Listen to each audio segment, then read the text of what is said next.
Sports Off Court. I am your host for today, Liv Moods, and in just a moment, joined by Brandon Cristal. And this is presented by Trusted American Mortgage. Trusted American salary-based mortgage consultants want to help you get into a better interest rate and lower your monthly payments. So head to trustedamerican.com to see how they can help you save some money today. Hello and welcome in. Please do not leave your luggage unattended on the station.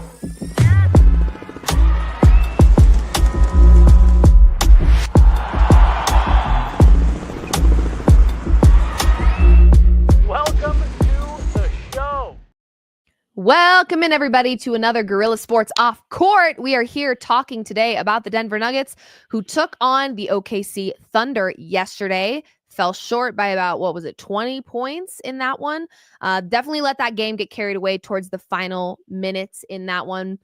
A lot of things to discuss, BK, between you and I about that game. And then we're previewing a game tonight, which is also against OKC in OKC. So back-to-back nights. I think you mentioned upstairs, the Nuggets have a pretty great record on the tail end of back-to-back games. They were 8-1. They're probably 9-1, 9-2, because they obviously lost. Well, I'm trying to think. They lost one pretty recently, but they won against Detroit after losing to Milwaukee. They've been really good on the second night of a back-to-back, and maybe that's partly because of Nikola Jokic always finding the answers to the test, and when he can take the test the next day. That's why they've been really good in playoff series, because okay, you're going to make these adjustments. Well, we also make adjustments. Well, here's the hard part about the Nikola Jokic test is he did take a pretty big fall, hit his elbow. We saw him wrapped up with some ice on his elbow pretty early in the game. Wasn't sure what we were going to get, especially because Aaron Gordon only gave us a few minutes of play before he had to leave the game with that same nagging calf injury. So despite having a, slightly injured Nikola Jokic, which I do believe Nikola Jokic is the type of player to play through injuries that a lot of other players would not. He's a pretty tough guy. But then you lose Aaron Gordon, who we know not only has been such a strong defender for this Denver Nuggets team, but he has also been kind of a 3 guy. So he's been playing a little bit of that 3 and D. On Friday night against the Suns, 7 and 10. 7 of 10 from the 3-point line, Aaron Gordon. So you do miss a lot when you don't have him out there. He's been dealing with that nagging calf injury. And, I'm kind of getting to the point, BK, and I would love to know your thoughts on this.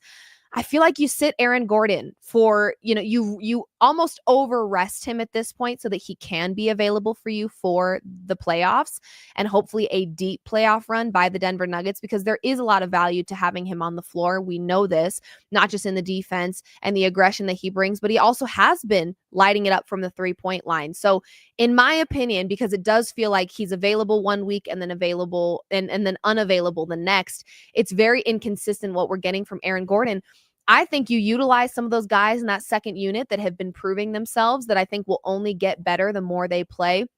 Zeke Naji, Jalen Pickett, even Peyton Watson, who was dealing with some injury himself, needs to get thrown back in the mix a little bit more. What is your take on Aaron Gordon being so injured this season, and kind of looking at the next month or two? How do you utilize him and or rest him? I think at this point, based on the up and down nature of the calf injury, you have to shut him down for as long as it takes so that he's ready to go for the playoffs. So playoffs start, assuming they're not in the play-in, there's no reason to think that they would be, April 19th. And today is March 10th. I don't want to see Aaron Gordon even on the court for a couple of weeks if I can help it. I understand that he's going to try to work through stuff. Just let it totally heal. Yeah, I agree. Clearly it hasn't. And the other side of it is, like we were talking about off air with our guy Jet, who helps us run the show here and is our main sports photographer, is that it does allow these other guys to play more minutes, like you just mentioned. And the person that benefits the most is Zeke Naji. Now, I'm not sure exactly what was going on with Peyton Watson and his knee. I do know that Peyton doesn't like wearing that knee brace. Talked to him the other day just in passing, and no player ever really wants it. Some people just get used to it over time. In college football, they make offensive linemen wear them all the time, and they're super light compared to what they used to be.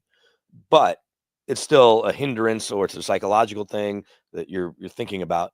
Nonetheless, this will allow Zeke Naji and Peyton Watson to just get more minutes with Joker on the floor in games that matter, because they've got a bunch of meaningful games, not just tonight in OKC for round 2, but Wednesday with the Timberwolves, the Lakers. We can just keep going. But with AG, I think it is shut him down until he doesn't even remember that he had a calf injury.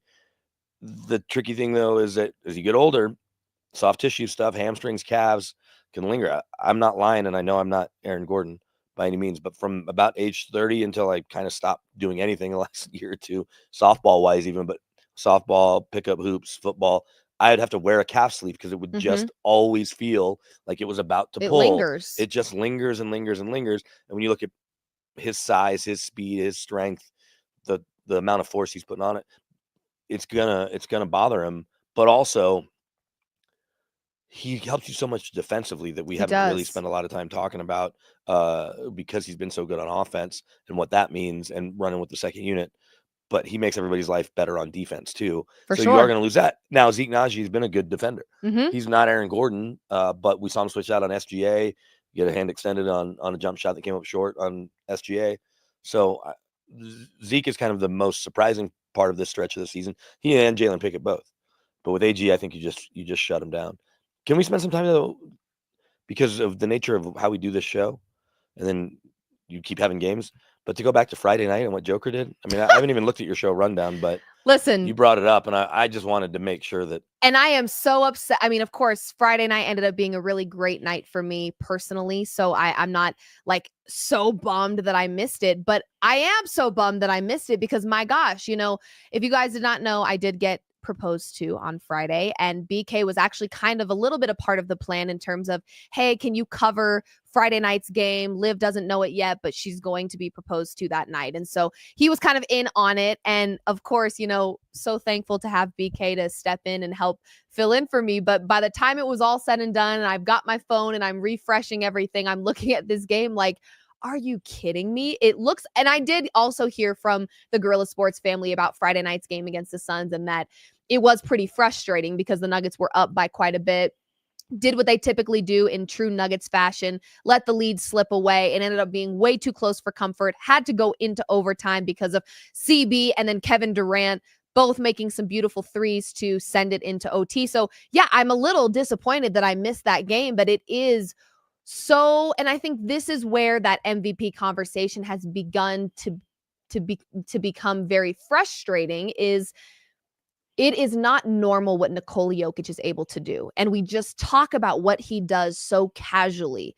And we've stopped discussing what Nikola Jokic does with a sense of like shock, because it does happen so consistently. He's averaging triple doubles like it's nothing. And so we don't talk about it with the same excitement in our voice as we maybe did 2 seasons ago when he was doing it.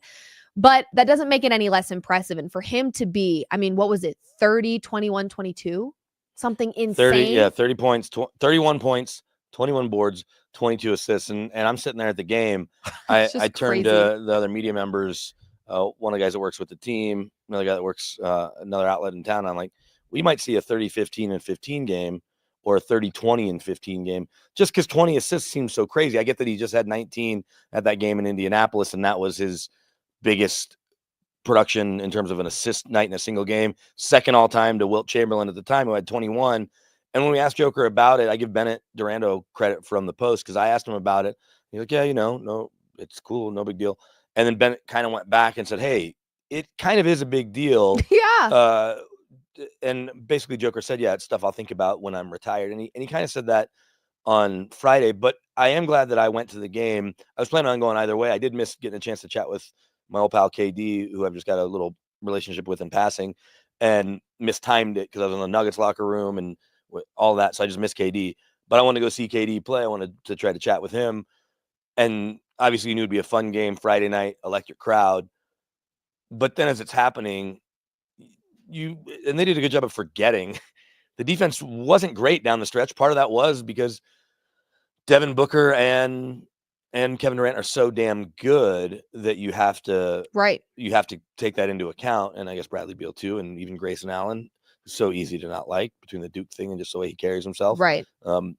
He does have a bit of a cocky energy about him. No doubt. For sure. But to be there and then to watch this happening in real time, realize, oh, he's only this 3 away from 20. Wait, Have we ever had a 30, 20, and 20? And he's a center. Right, he's a center. It's not normal to have 20 flipping assists as a center. Or at any position, really. No one's mean, averaging 20 assists. Again, to it's your also point. not normal to have 20 rebounds. Nobody has 20 rebounds. 20 points we get. We just discussed Jokic and what he does a little too not us. No, there are some people out there that discuss what he does a little too casually, that it's like, in my opinion, the 30, 20, 20, record-breaking night by Jokic, for people that love and respect and watch Nikola Jokic, they're not surprised that he was able to do that. I mean, it's still mind-blowing and you're still like, wow, but he's been capable of this. And that's where the casualness of discussing what he does on a nightly basis becomes frustrating, because this is who Nikola Jokic is. He's proved it time and time again that he can be the guy that delivers in this big, historic way. And that's exactly what he did. And so to be there when he ends up finishing with 30 points, 20 rebounds, 20 assists, obviously. So great. It was cool to be in the building. They get the win in an overtime. And from the jump in overtime where they jump out 7-0, you're like, okay, they're going to win this game. So that will help cement the legacy of this game. It's on national TV. I got to talk to Tim Legler, who I've known since I was in junior high. I was in the Tim Legler fan club in junior high and high school in Dallas. So it's cool to see Timmy Legs. And he's like, man, what did we just see as he's coming off the court, having called it on ESPN? And that's what you appreciate, is when guys from out of town are in town to call a game or on national TV, which is, and see what the Nuggets are doing and see how good Joker is. That's why it's a bummer that 3 weekends in a row they've lost their ABC games to really good teams, and the Lakers figuring it out with Luka and LeBron, although LeBron on the shelf now for a little bit. And then obviously the Celtics played them tough, come up short. The final score wasn't really indicative of how close that game was yesterday. I agree with that. But at 100%. the very end, the Thunder just reminded you, like, we're going to knock out some threes as well. Let's also talk a little bit about where I felt like the momentum did shift. Now, I want to just tell everybody to grab a glass of warm milk, sit yourself in a rocking chair, read a lullaby story, and just relax, okay? Take a deep breath in through the nose, out through the mouth. Namaste. When I posted a picture of SGA and Patrick Mahomes, I said, this is the same player. Now, immediately, and I also called the Thunder the Chiefs of the NBA, and immediately people were so upset and bothered. Don't you dare disrespect the Chiefs like that. The Thunder haven't won anything. First of all, there was some by the way, I'm petty without explanation. So if you can't read between the lines, I don't know how to, I can't even apologize, because it's just who I am. But we're talking, what I was implying was the whistle, the way in which I was watching SGA.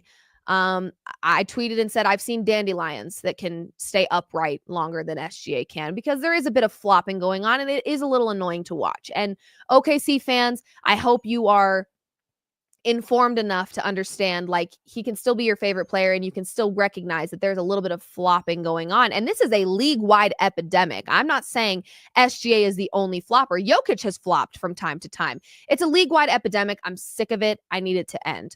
All of that to say, the SGA Patrick Mahomes comparison was the favorable whistle, because we have heard people call SGA a free throw merchant. We have seen him go to the line quite a bit in comparison to other MVPs that are in the conversation. And I do think there are players across the league that get frustrated playing against OKC because they can't play as tough as they normally would, knowing that the whistle is in favor of SGA. Now, I will say, it did feel like the refs were letting the boys play ball yesterday, which I appreciated. But I will tell you, towards the end of that game, when I felt like it did get further away than how the game truly felt by the end of it, I felt like that missed foul when Russell Westbrook got a hand to the face by Chet, and that would have fouled Chet out. The ref was standing right there. It was right in his face. It was very hard to miss, and they didn't call it. That, to me, was a momentum shifter. And I can only imagine being a player and feeling like, are you guys serious, refs? Is this officiating serious? Is this real life? That you do kind of start to feel mentally frustrated and check out a little bit. And that's kind of what it looked like happened with the Nuggets. You know, you lose Aaron Gordon early to the same injury that's been nagging him all season long. You know Jokic is not in full strength, and you've got to play them again tomorrow, this OKC Thunder team. Not to mention, OKC is also just a good basketball team. Let's not forget that as well. But then you've got that blatant missed call that keeps Chet in the game, who's a very valuable piece to this OKC team. I do think there was some frustrations that started to take over for the Denver Nuggets. And I did watch them start to play a little less aggressive and a little less hungry, because I think they were just mentally like, okay, screw this. So to me, that was a moment in the game that did feel like a momentum shifter, because it was a very blatant call that did not get called that would have put Chet on the bench with 6. And he didn't end up on the bench with 6. It was a very missed call, in my opinion. And that's kind of when I felt like the Nuggets took their foot off the gas and the game got a little carried away at the end there. Yeah, I give the broadcast a little bit of credit. And, I mentioned Tim Legler. He did the game again. Dave Pasch, I think, had the Nuggets 3 games in a row, or has the Nuggets 3 games in a row in terms of their national games. Because maybe, are they on national TV Wednesday? Does that sound right, against the T-Wolves, perhaps? I think so. They play the T-Wolves and the Lakers this week, so it's going to be a great week of basketball. For sure, after OKC tonight. And so we'll get Dave Pasch again. But Legler and Steve Javie, the longtime NBA ref who now works for ESPN and ABC, talked about sometimes you do miss the calls right in front of you because you aren't looking – you're looking at it, but you're also looking at everybody else to make sure you're not missing a foul away from the ball. And – so they acknowledge it. Maybe you just missed it. But then Tim Legler followed up with, a guy's not going to get hit in the face and then just let the ball go. Especially not Russell Westbrook. Certainly not Russell Westbrook, that he's not faking there with the ball in his hands where he just drops the ball. Correct. It's one thing, like LeBron took that crazy flop the other night, but he was defending. Right. And was looking for an offensive call, versus being hit in the face while you have the ball near the basket, which you're almost never going to give up, especially in a tight game. So I think you're right. That wasn't what cost them the game. No, by it any just means. changed the momentum. But it certainly was as big a momentum swing late as anything you can point to. By my count, they're 11-1 in their second nights of back-to-backs all year. So that's that bodes well. That Yeah. bodes well. We know they won't have AG, but they didn't have AG for most of those. And so the rotations will end up being easier to set. I think the question becomes, do you start Russ or do you start Zeke Naji? And I don't know what that answer is. I won't be surprised if they start Zeke. I guess the only reason you wouldn't is based on how they're going to use Hartenstein and Chet, because if they're going to not start them at the same time. Correct. Then you probably don't need to start Zeke. You start Michael Porter. Yeah. Do you think we will see? Because I guess Michael Porter's out. You're starting Russ. Sorry. Right. Do you think that we will see? Because as I'm watching that game, I'm like, okay, I think this Nuggets team, we've kind of discussed this before. I'm not sure. And I don't want to say this as if these are conversations that they're having where they've said that they don't care about seeding. But I think at this point in the season, when you've had a very injured roster and you just want healthy bodies, I don't think getting the number 2 seed is their most important priority. I think it's fair to assume that they've got other things they've got to worry about right now. You've got Nikola Jokic, who's now banged up. He fell on his elbow pretty hard. You've got Aaron Gordon. Do you think we see Jokic play tonight, or do you think that they kind of start playing it a little bit safer and allowing some of those second unit guys to get in there and make an impact, knowing that maybe a high seed is not their absolute number 1 priority right now? I think the best thing they do is let Nikola Jokic determine his physical fitness for a game. And so it was more than a couple weeks ago, but that loss to Houston, when the Rockets came in on that Wednesday night, Joker went through warmups and aggravated his elbow during warmups. Different kind of aggravation than yesterday where he falls on it. And it's pointed out very early that it didn't look the same. He fought through it. He made some shots late.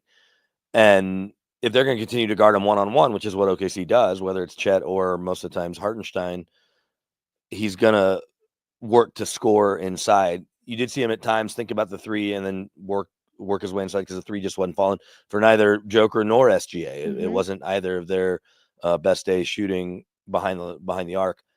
But I think they'll rely on Joker to tell him, I can fight through this. Maybe he's got a pad on it. Yeah. Maybe he just plays with it and it's bruised. I mean, we've seen the scar from the bloody back of his arm by his tricep. He looks like he was attacked by a dinosaur in most games. Like a velociraptor. And so I think that they probably let him determine whether he's going to go or not. And knowing Joker and knowing how competitive he is, unless it's just like he can't extend his arm, Right. he's Depends gonna on play. how bad it is. He's going to play tonight, and then he's going to play Wednesday against Rudy, and he's going to play Friday against Luka and the Lakers. When you talk about seedings, though, and I need to pull my standings page up. When you talk about seedings, the Lakers jump ahead of them again, but there's no way, or it seems almost impossible with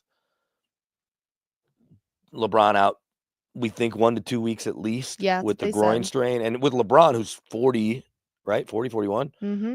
you've got to certainly err on the side of caution. You're lucky now that thanks to the Mavericks being the worst run organization in basketball, all of a sudden, they have a 25-year-old superstar that can carry the team and has carried his team plenty in Dallas with some nice pieces around him. Not great pieces in LA, but nice pieces, especially if Austin Reeves is healthy to create some of that other scoring and Rui gets healthy again. But I expect that the Lakers will drop down to 4th, which will make for a hell of a first-round series. So then it'll be what? OKC, Okay, Nuggets, and Grizz. Grizzlies, and Lakers with, can't count out the Rockets. Well, the who- Lakers 4th, 5th, one of those teams is going to play OKC in the second round. But let's look at the Lakers schedule here real quick without LeBron coming up in the next little bit. They go, of course, ESPN takes me all the way to the back.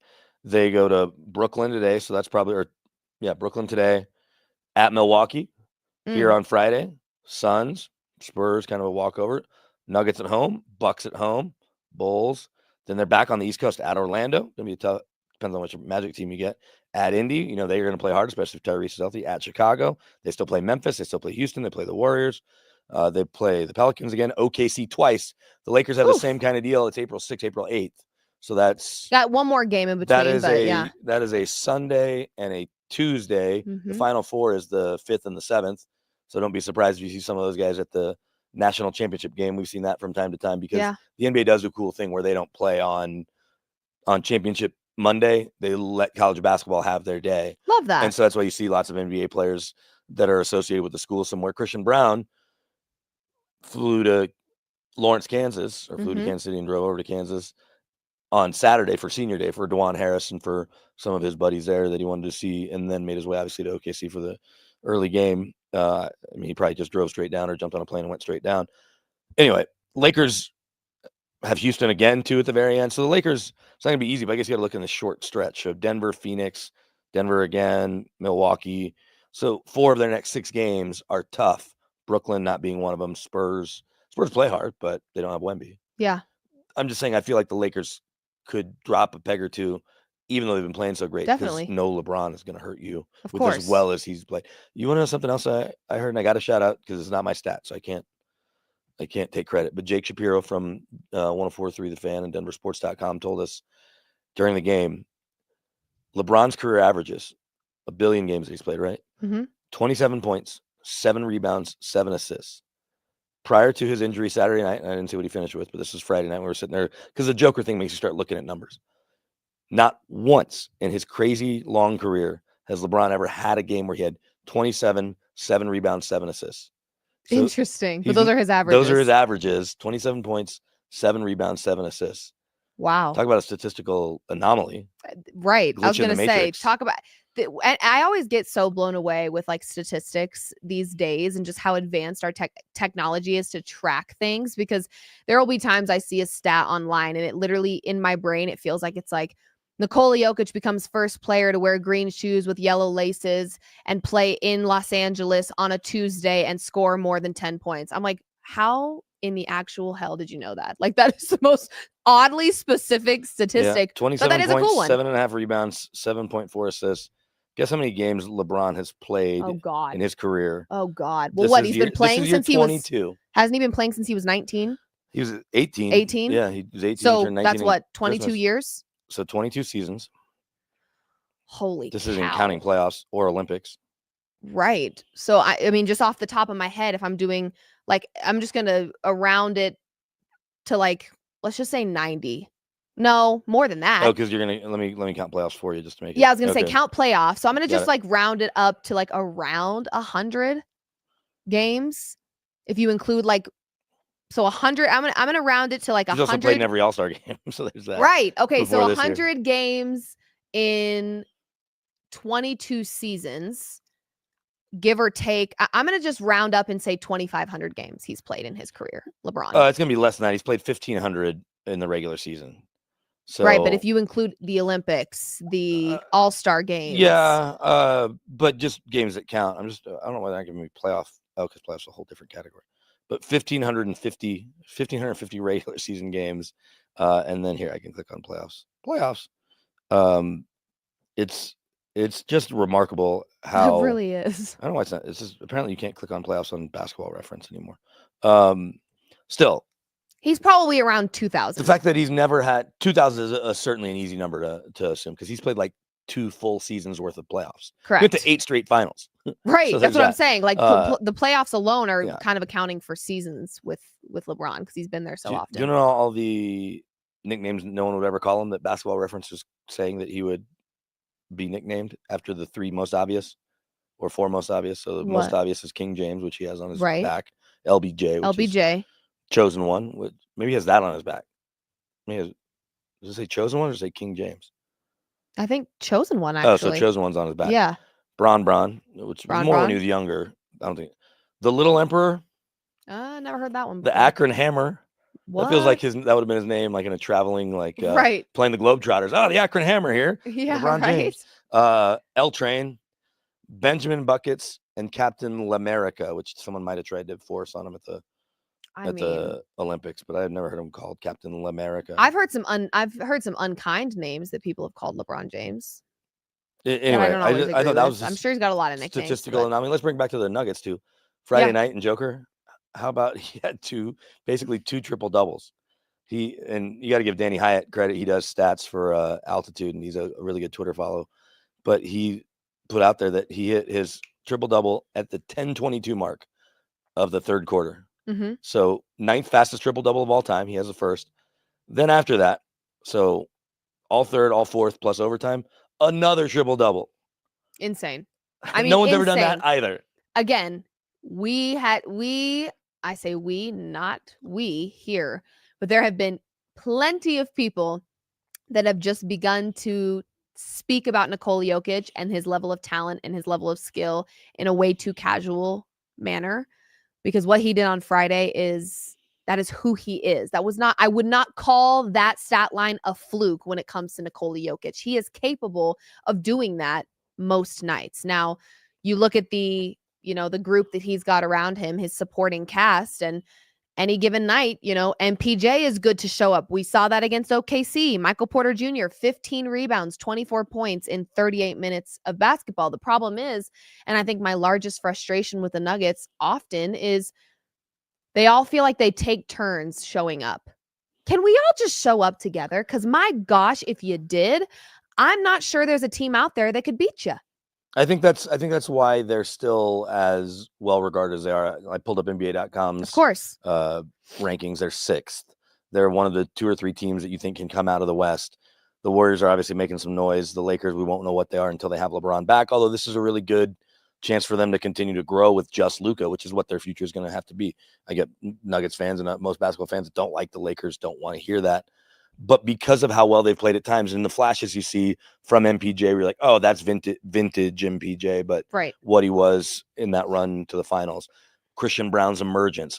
Jamal Murray's production, and you and I were He's been a texting. lot better. Well, so I need to pull up yesterday's box score, but going into the game, and Michael Malone was who pointed this out post-game Friday, his last 2 games, Friday's game and the Wednesday game, 16 points or 16 assists, 1 turnover. Mm-hmm. And so I need to look up, but he's been smart with the ball. He's not taking wild Jamal shots. You're like, oh, this is going to be one of those where Jamal tries to win the game himself. Right. And so it's like, it keeps going back to what we've talked about, him revving up for the playoffs. So he only had 4 assists yesterday. He did have 1 turnover. So he's now at 20 assists and 2 turnovers in his last 3 games. You'll take a 10-to-1 ratio whenever. Mm-hmm. Obviously 16-to-1's better. You'd like him to be just a little more productive, but he ends up finishing with 17 points, 6 of 17. Yeah. Make a couple more shots. And I know you want to get into the refs too, but kind of gets to finish my point. They see enough from everybody, and they're starting to see Zeke Naji. I do feel bad for Kendrick Perkins because what it must be like to be in his head, where one week the Nuggets aren't contenders, Then the next week, we're not even talking about Joker's MVP. He's an all-time great. Then it kind of goes away. And then Joker's a top 5 center of all time. And Stephen A. Smith's yelling at him pregame, like, we're going to do all that. Today it's about SGA and the Thunder. And so Perk is like, he'll be a great politician because it seems like he doesn't care for Joker or the Nuggets. And the next day he's putting Joker on as big a pedestal as his brain will allow. But I think that's why you have to be very careful. And I have to check myself from time to time as well about not overreacting. You know, one bad Denver Nuggets game does not take them out of contention for a championship. One bad Jokic game, which bad, you really can't ever use the word bad. There's just games where he's less productive, Less good. his production normally is higher than just 24, about any 13, player. and 9. Every basketball player on the planet would take 24 points, 13 rebounds, 9 assists. Correct. MPJ, by the way, 24 points, 15 rebounds. Yeah. Yeah. No assists. Yeah. He showed up for sure. And so I think that that's where you've got to be careful as a media personality to not overreact so quickly. And that's kind of how I felt like the MVP race got a little, like the conversation around MVP got a little carried away, was people claiming that SGA was a landslide winner in February was crazy to me. Like, we had yet to see the 30-20-20 game by Nikola Jokic that was on the horizon. You know, that to me is just a very large statement to make in the month of February when Nikola Jokic is still in full health and playing basketball, knowing what he's capable of. And it's got to be tough as well to be SGA, where no matter how good you play, you've got Nikola Jokic there that is doing historic things and truly just seems like he can't be stopped. I mean, this MVP race, no matter how it ends, that player is deserving. It's just, it should have never gotten to the point where it was so clearly SGA winning MVP, because I don't think it's ever been clear. I actually think this is the tightest race we've ever seen. Well, no, Maybe not ever, but in recent years with Nikola Jokic over the last, 4 years. 3 that he's won, 4 if you count the year that he maybe could have won it. This is the closest, in my opinion, that it's maybe ever been. I think you might be right. And we'll see if the voting reflects that. I give Malik Andrews credit on TV yesterday as Stephen A is ready to just hand the MVP to SGA. She's like, there's still 2 months left of the season. No, there's 6 weeks, but there's still, or 5 weeks, but there's still 5 weeks, and a lot can happen with almost 20 games left. And to think in February, yep. SGA was a minus 500 favorite at one point. That is just absurd. That is absurd with that much basketball left. So what was the gap between he and Joker? It was like SGA was like minus 500 and Jokic was like plus 200. Like, it was pretty significant. What is it now?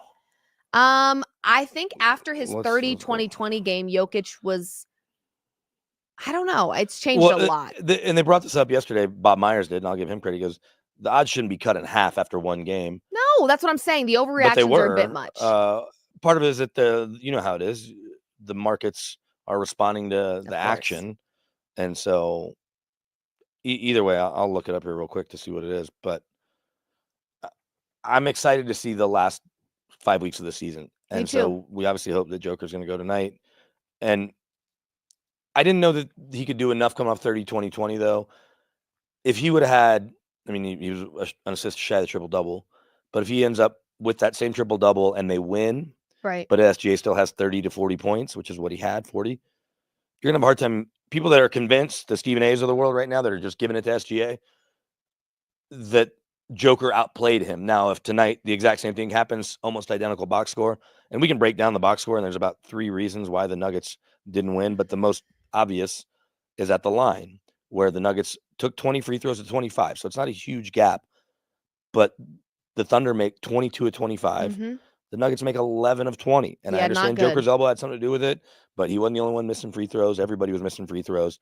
You're not going to win playoff games shooting almost 50% from the line. It's got to be better. Absolutely. What else do you think, in your opinion? You know, we watched the game at the end of the OKC game get a little more carried away than it otherwise would have. I think we just watched the Nuggets kind of start to check out a little bit. Felt like the game as a whole was a lot closer than the end score. But BK, what else do you feel like you need to see differently from the Nuggets tonight, to assuming you don't get Aaron Gordon at all, you may get a banged up version of Nikola Jokic. What do you need to see from the supporting cast around Jokic, the Denver Nuggets as a whole, in order for them to get a win on the road.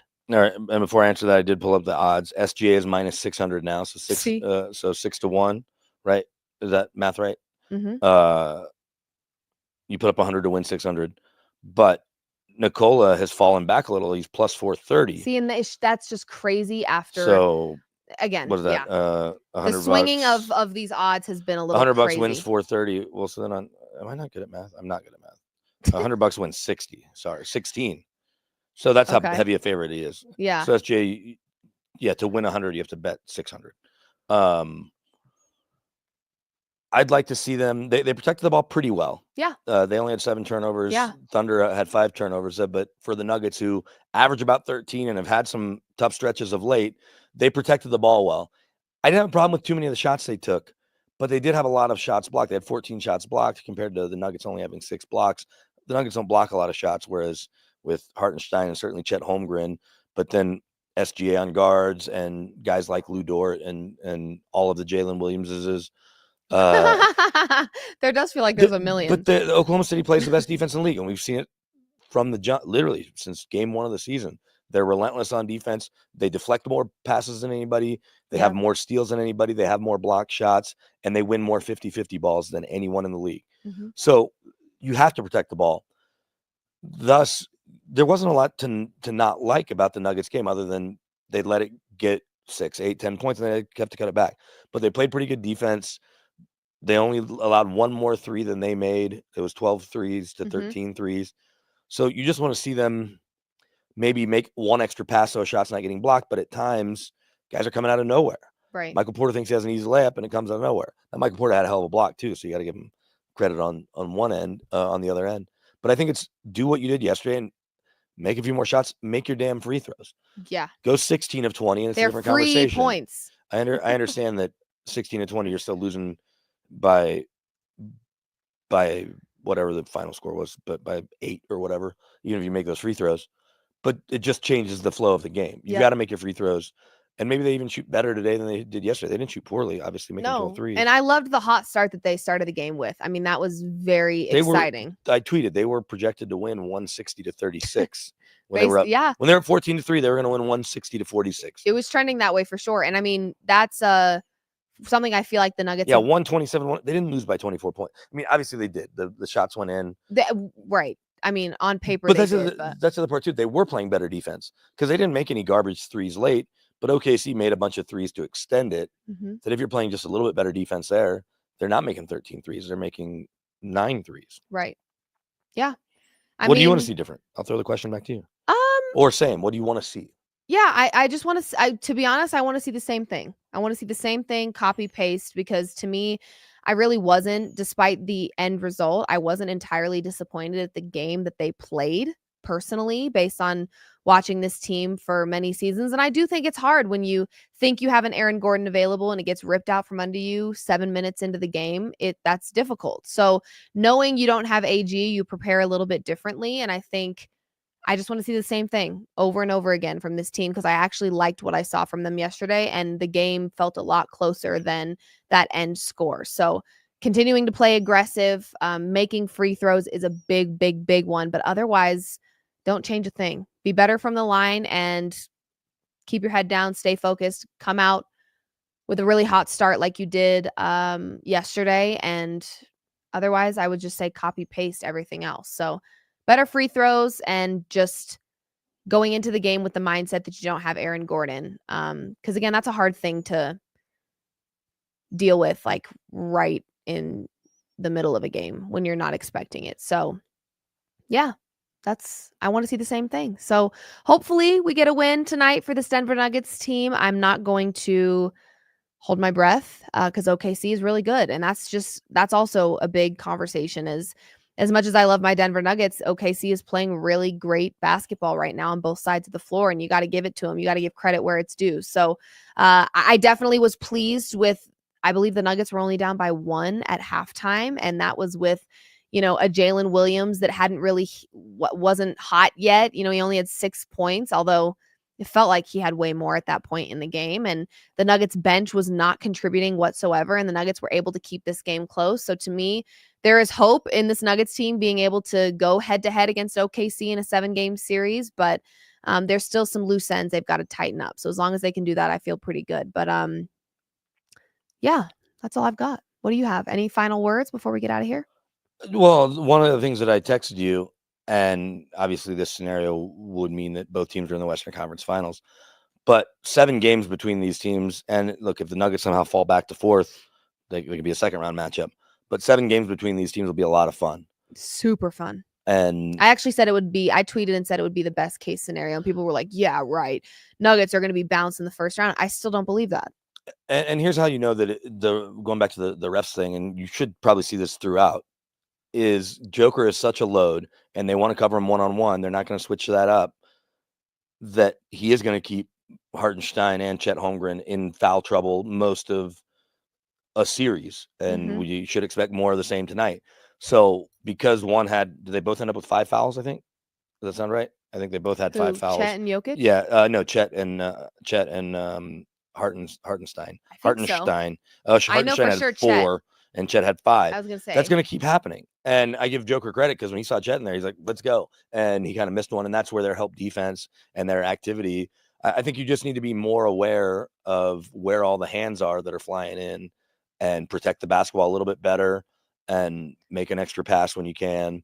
But attack and get them in foul trouble, get them on their heels so that you're taking it to them, because they're such a good defensive team. Yep, absolutely. Okay. Well, this has been another Guerrilla Sports Off Court. I'm Liv Moods, and I was joined by Brennan Cristal, and we were doing a little day later post game of the Denver Nuggets on the road taking on OKC, and they've got another game tonight. We will have you covered on a post game live reaction show tonight following the OKC game, the tail end of a back-to-back, and the Nuggets do pretty good when sitting in that position. So hopefully this is a bounce back for the Denver Nuggets tonight. And this show is presented by Trusted American Mortgage. Their mortgage consultants want to help you save some money. Shout out to our friends over at Trusted American. You can head to their website at trustedamerican.com to see if you can get a better interest rate and a lower monthly payment. I'm Liv Moods. That's BK. We are signing off from another Guerrilla Sports Off Court. Thanks for tuning in, and we'll see you very soon. Bye.